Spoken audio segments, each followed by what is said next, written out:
Welcome to Sreenidhi Unplugged, a place, a space where we pause, reflect, and have our most honest conversations about learning, leadership, and life in our school. I'm Aprajita, and in each one of these episodes, we will go beyond classroom and corridors to explore what truly shapes Sreenidhi as a school. Today's first edition is with our very own head of school, Mr. Malcolm Nicholson. And from you, sir, I would like to get to know how you shaped Sreenidhi for the past 5 years, what has been your role into developing our children and their agency. Before I commence, I'm also going to tell you a disclaimer. Whatever you say on record will be held against you. Thank you. So, when you look at Sreenidhi today, Mr. Malcolm, what makes you most proud? And also, what makes you awake even at night after so many years of being here? There's a lot of things to be proud about at this school. When I first arrived in July 2021, and it was at the tail end of the COVID pandemic, and there was no students. It felt a very unreal atmosphere. We were learning online, school was flat, there was no life, and it couldn't be more different to how it is today. Today we have over 1,000 students with that buzz, the smile, the happiness. So I think what I think is the greatest achievement is that we have a large, bustling, lively, busy, fun, happy environment with lots of people having fun and looking forward to coming to school. That's a huge achievement. There's many reasons why it's been achieved along the way, but what keeps me awake at night? I'm always worried about student safety. I'm always worried about if something happens to a child, whether it's inside school or outside school. We've done a great job. Our security team does an amazing job. The school is a safe place to be, but that's the kind of thing that keeps me awake at night, is knowing that our children are safe both in school and at home. And knowing the kind of leader that you are, it definitely would, because you're always thinking about the children. Your leadership and vision is centered around them always. How would you define success, Mr. Malcolm, in a school as big as ours, with the expanse, with the number of years? What is success for a school like ours in the ever-changing world scenario today? Yeah, I mean, there's a number of ways that we can define success. We were aiming for 1,000 students, tick, achieved it. We wanted to increase the average points total of DP and NYP students, tick, we've achieved an increase in academic achievement. We wanted to specifically target the core in the IB diploma, tick, we've done that. We wanted to get Ivy League university admissions, tick, tick, tick, tick, tick, we've done that. So they're the easy to measure ones. What we really wanted to do as a school was to drive to be innovative in our approaches to teaching and learning, but also to see that students are engaged and then eventually meeting our mission, which is to become global citizens.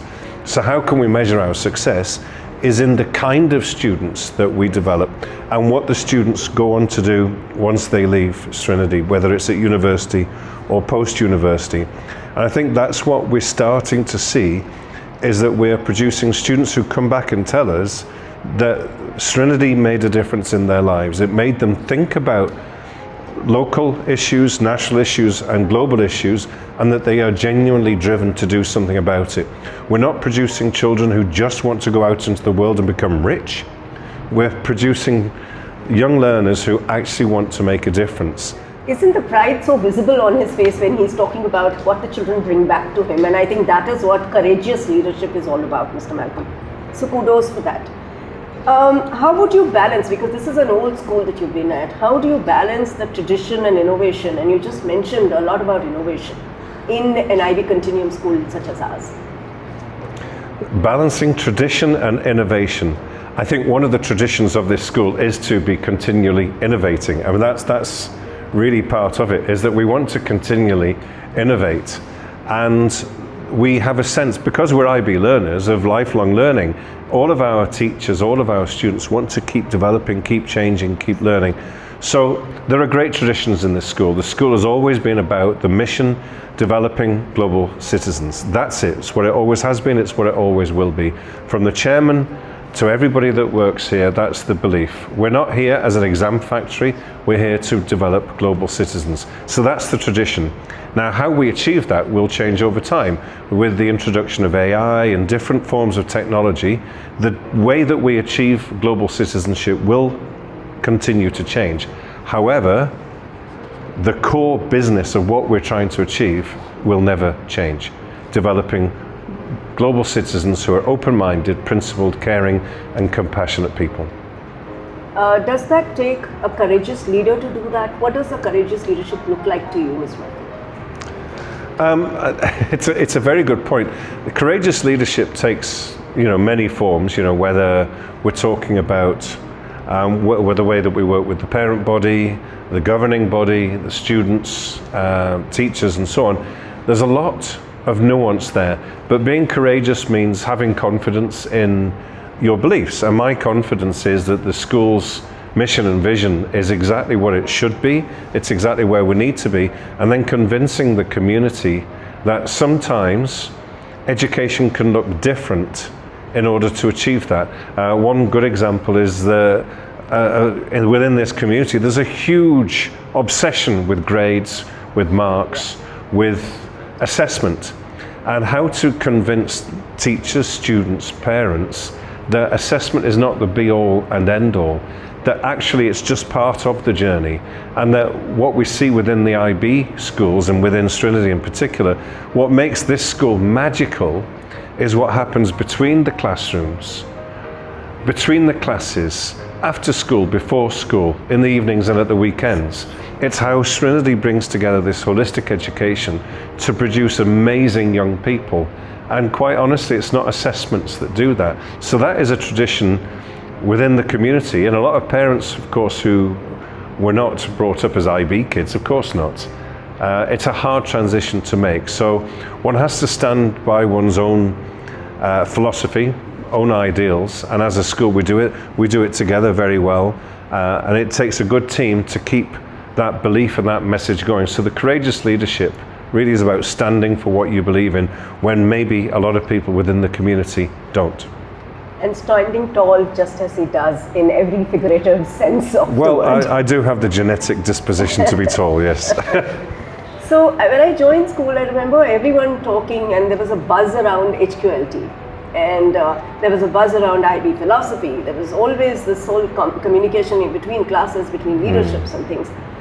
Do you think that Sreenidhi today has achieved the high quality learning and teaching practices that we wanted to, and how would that look in a classroom today? It's a good question, because I would always say that no school has ever achieved it.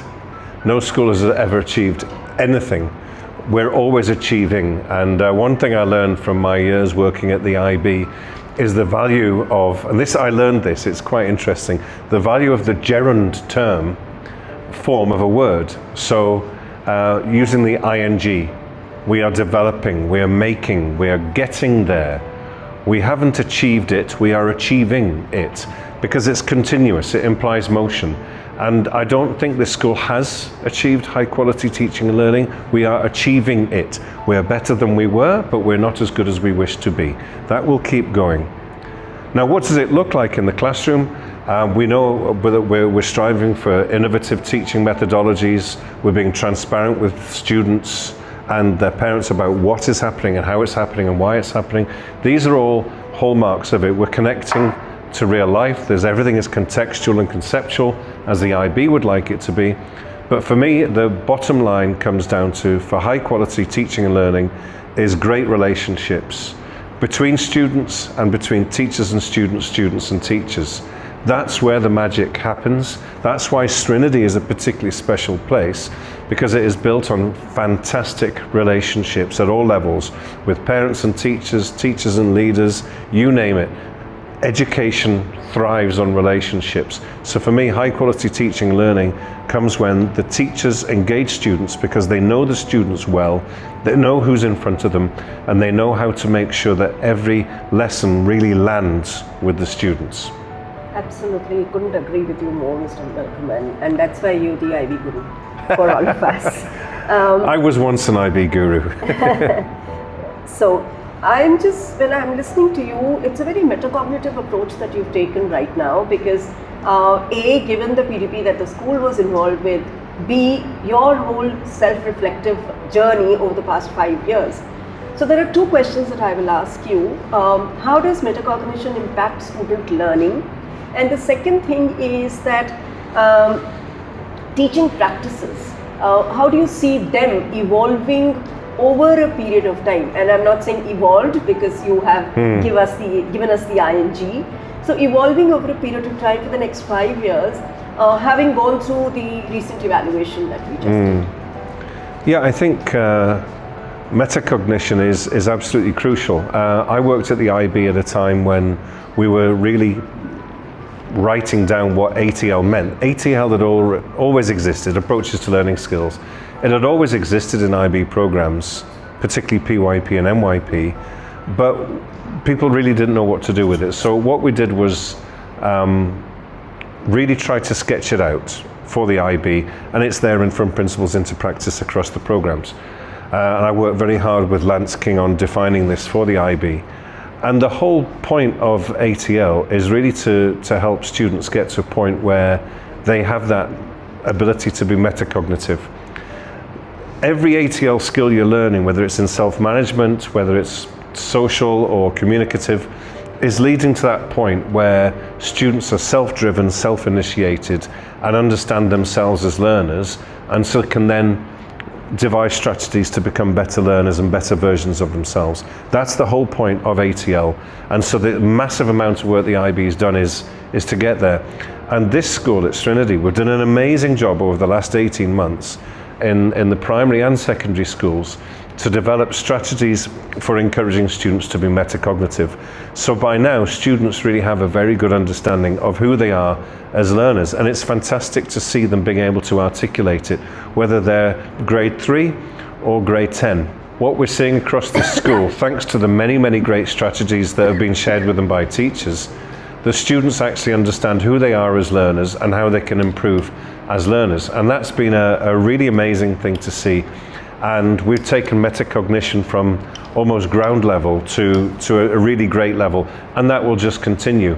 You know, I know it works. I'm very proud that my own daughter, Amy, has recently been talking to me about her challenges that she has in one of her courses of study, and how she's actually overcome the challenges, and her academic achievement is improving because she's worked out who she is as a learner. And it's just dawned on her that when she's able to visualize a particular concept, it happens for her.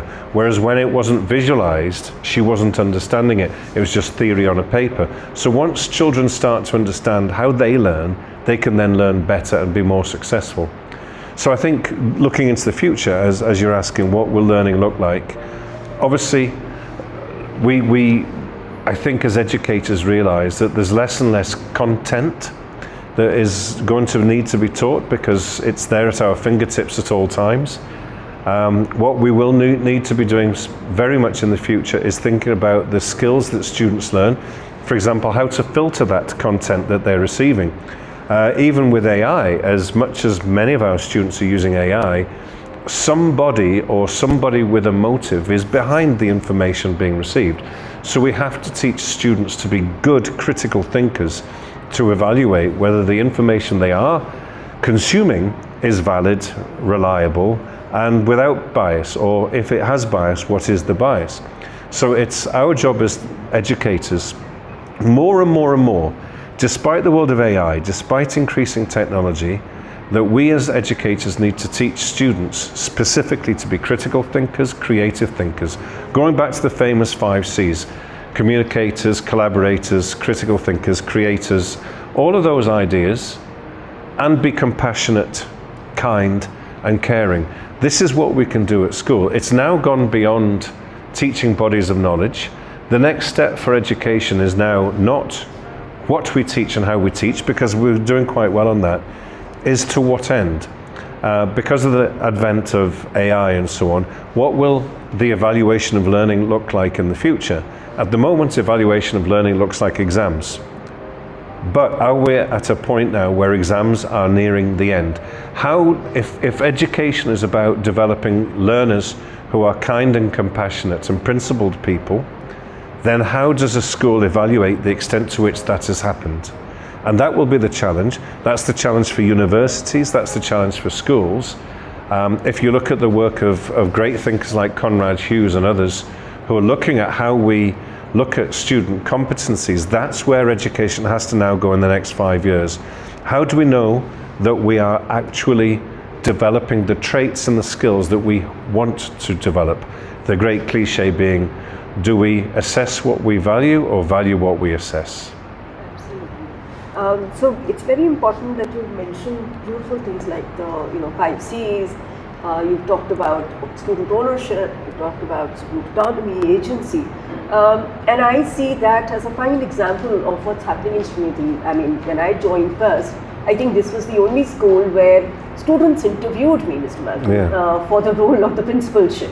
So that was something that stood out in terms of student autonomy and agency. What do you have to say if you were to pinpoint one thing that has significantly changed school decision in any time of your tenure here? If you recall any episode where that has happened. Yeah, it's an interesting point, really. Is the school here for the students? Yes, of course it is. Are we doing education to the students or with or for the students? We shouldn't be doing it to them, so they need to be part of it. I talked earlier about being happy, about being engaged. Engaged students are ones who have a say in what they're doing, because then they're motivated to think about what they're doing, how they're doing it, where they're doing it even. So it's about engagement. Again, it's about that relationship, teachers knowing students and knowing how much they can give the students that agency, and the students knowing how far to push. We want students to push, because if students are leaving school without the ability to have debate with the people around them, to really push teachers to a different place, that's not the kind of students we want. We want students who are wanting to push, wanting to drive, wanting to challenge us. I love it when my colleagues like Ms. Aprajita, teachers, anybody, are driving me to be a better head of school all the time, make better decisions, make broader decisions, thinking about things. So I've always found that students push us to do better, and I've had many great interactions with students, with student council over the years, and they have pushed us to be better and to do better. And there are many, many examples along the line of things that changed. One very simple one, I remember Pritika Pavarala, many people will remember her. She was in, I think, grade 10 at the time, and she came to me, it was 2022, I believe, and she said, we don't have any university fairs at this school. Why don't we have university fairs? She asked for a few other things. I said, okay. So for Pritika's suggestion, we introduced university fairs, and now we're seeing 3 or 4 university fairs every single school year, because Pritika asked for it, and she asked for it and she got it. Other changes, students might say, these are my passions, right? Now, what has emerged in the school out of students' passion? Students coming to us and saying, this is what I will be motivated by. Out of those discussions has come DP Film, a fantastic course, of course. DP Global Politics, NYP Creative Media, NYP Psychology, NYP Business Management, the IB career-related program. All of these have emerged and developed because of student demand. Students asked for these things, so students get it, because our job is to motivate and engage students, and by listening to students, they get it. DP students wanting end-of-year farewell, having a camp on campus, for example. DP2 students now, year after year, are doing it. It's become a tradition. It wasn't always there. So students can ask, they can say. The varsity sports league that has developed originally from Ritwik Jampana and has successfully continued now under Rushil and many others. These are student initiatives, and without students initiating, we wouldn't have enhanced the student life so much. Actually, what you have just enlisted is what constitutes into making Sreenidhi a happy school. Yes, yes. That's another thing that I always heard from you. Yeah. That, it's a happy school. So is it, and I now know from what I've listened and heard and been here, that it's not just the surveys that make it a happy school, but it's way beyond all of that. How did you build this culture of making it a happy school? We've heard what you did for the children and how they brought it up. We've heard about courageous leadership. I want to know what Malcolm did to bring about the culture of a happy school. The first thing that I identified, and bearing in mind it was after the COVID pandemic, so every school in the world was, having this struggle to emerge from those dark days. The first thing that I realized at this school was that the trust between home and school was not as healthy as it could be. So my first priority was to work with parents and to develop relationships with parents. Opening and starting the PSG, the Parent Support Group, was a good start in that.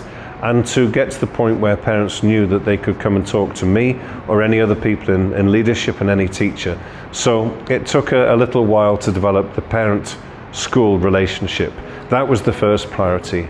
Going beyond that then, relationships across the school within the staff. I believe in maybe a flatter leadership structure than many people in Hyderabad might do, and I am more accessible, open door policy, which sometimes is good, sometimes not so good, but ultimately being available, being around and being visible. I think this is a strength that Miss Aprajita, Miss Sonia and other leaders have brought to the school, is being visible, being available and being quite obviously a nice person. There's some of this about being a happy school. It's not rocket science, it's not easy. If people don't feel scared coming to work or scared coming to school, if they feel that they're looking forward to it because they love their teachers, they love the leaders, then it will be a happy place. And it comes down to simple human characteristics. So, having you interviewed by students and by parents shows that we want them to know who's the right fit. You know very well how I determined that you were going to be a right fit, and you and Miss Sonia is how I think we will work together. I'm not looking for colleagues who got necessarily the best qualifications on paper, but the people who I know that I can work with. And what we've developed is a really good team of leadership at this school because we like each other.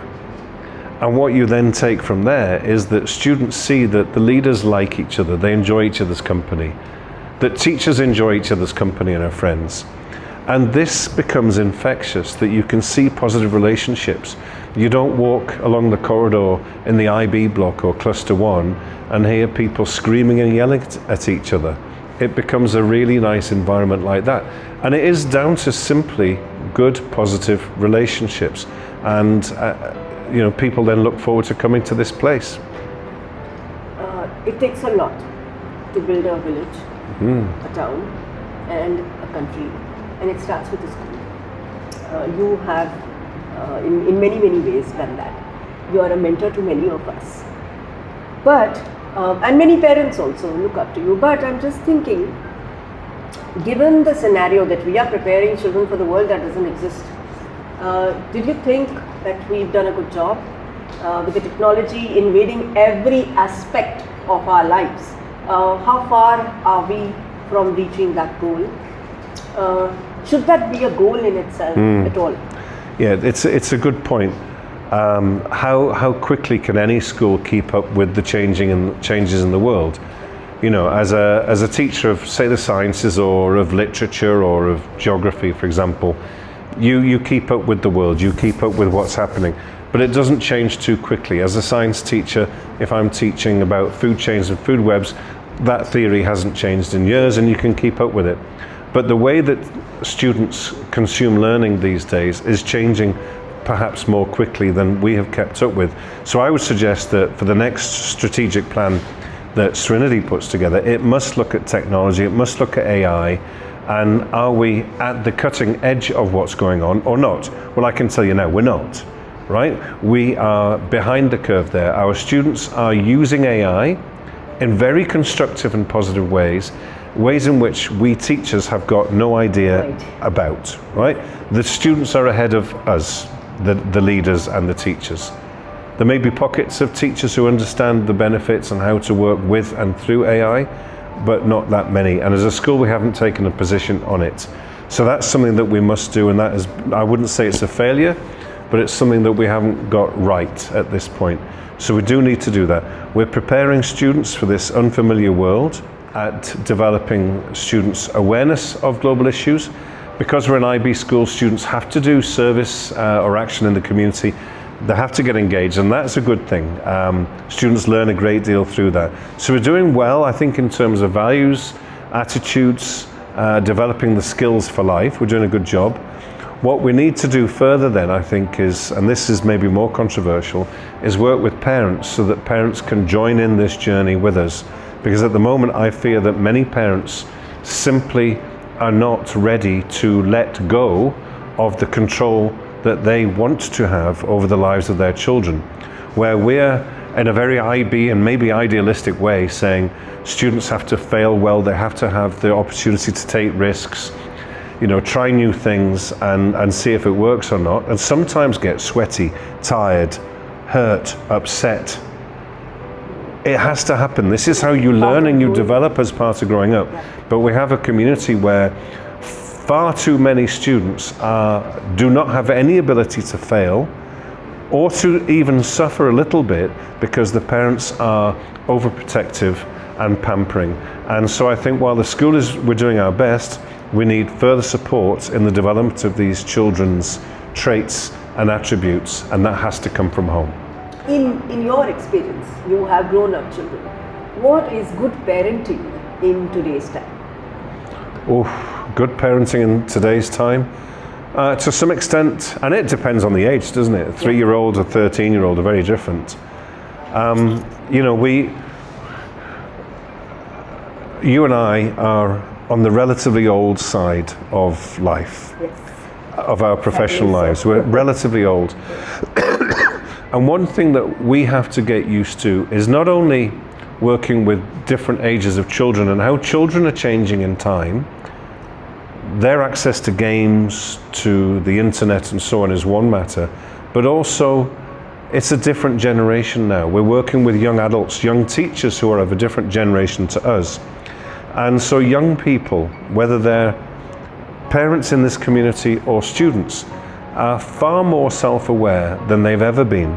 They are far more aware of mental health, their own mental health, than they have ever been. They're far more aware of what they are rightfully owed and should be given.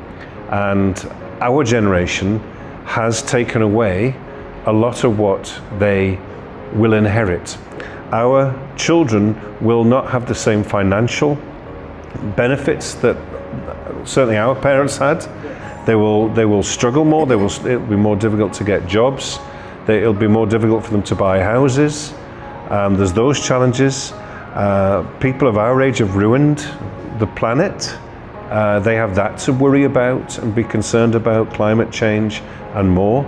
So there's a lot of difference in the minds of the young people that we're teaching and the parents as well. So there's a lot of difference. So young people that we're teaching now are more aware of work-life balance, home-life balance, school-life balance. They know that they've got to balance, but their interests are also different. It's a different world. They're not going to go out and climb trees and scramble about in the dirt like we did as kids. They're not going to be out there doing those things. How I miss all that. Yeah, they've got the computer games, the Xbox, PlayStation, and so on. So it's a different upbringing. And there is nothing wrong with children playing their games on their devices. Exactly. There's nothing wrong with gaming. There's nothing wrong with that at all. There's a lot of great learning, analytical thinking, all those. But how do we work with parents and how do we work in the community to show there's a balance? Like everything in life, there needs to be a balance. And we saw an imbalance as a result of the COVID pandemic. We saw students coming out who had been spending more than 12 hours a day gaming, and they found it very difficult to come back into school, both socially and in terms of getting focus, because they were addicted to devices. So clearly parents have a role to play in regulating how much. You know, we talked about wanting to develop self-regulated learners through ATL. Well, this is it. How do parents regulate what is too much screen time, right? Some screen time, absolutely no problem, but too much, it's physically and emotionally not good. How do we get children to play outside and to be social and play with friends when actually they just want to sit in the air conditioning and play with devices? So that's the challenge, I think, now for the parenting community, is to get that balance right. But we're very lucky at Sreenidhi. We have an amazing parent body who are represented by the PSG, who are a great group of people. And you know, if we want to talk about how to support parents in better parenting, if you like, they're a good group to help to do that. And yeah, it's about balance. Fabulously put down, and every bit of the learner profiles that I wanted to hear came through in that last bit that you just spoke.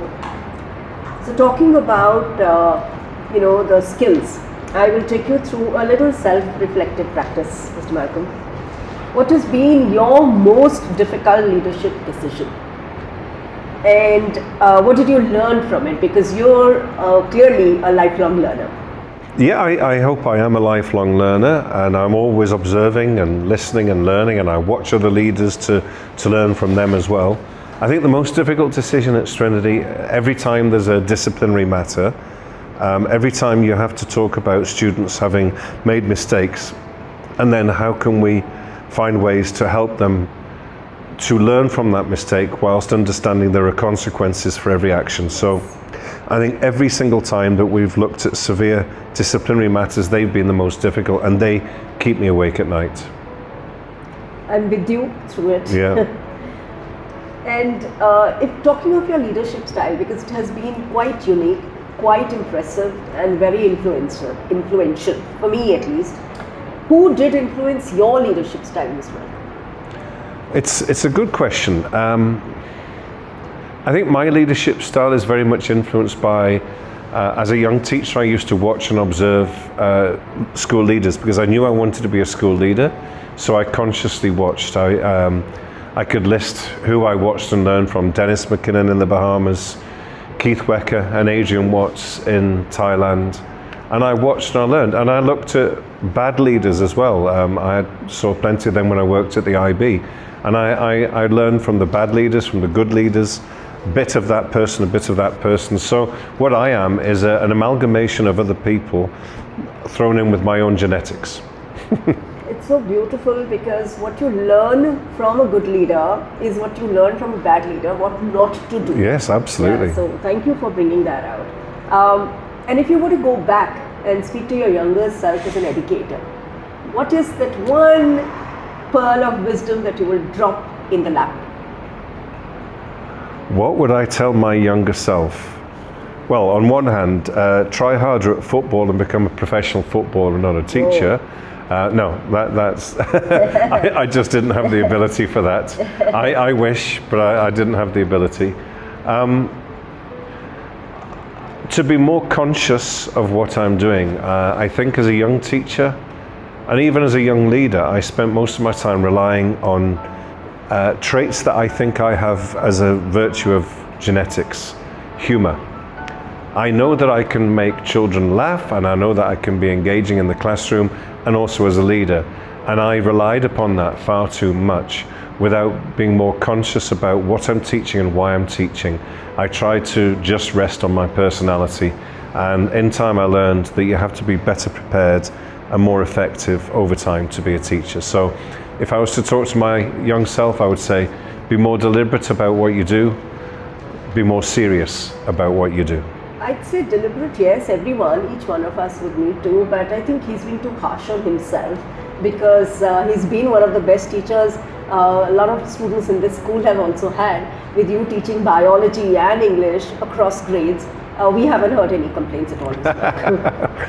Now over to the little lighter segment, which will go well with our little ones also, as children.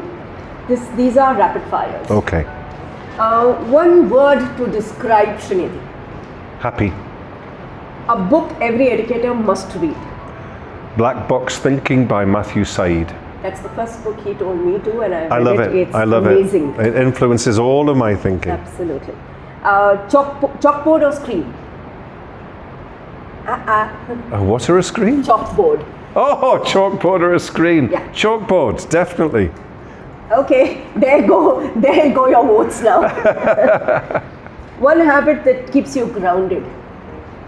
Well, it's difficult for someone so tall to be. Yeah. One habit that keeps me grounded. I chat to my mum every day. Oh, that's so sweet. One myth about school leadership you want to break. School leaders love children, love teachers, and want to do their best for them. Some teachers may think that our job is to make their lives miserable. No, it isn't. We're always looking to make the lives of teachers and students better.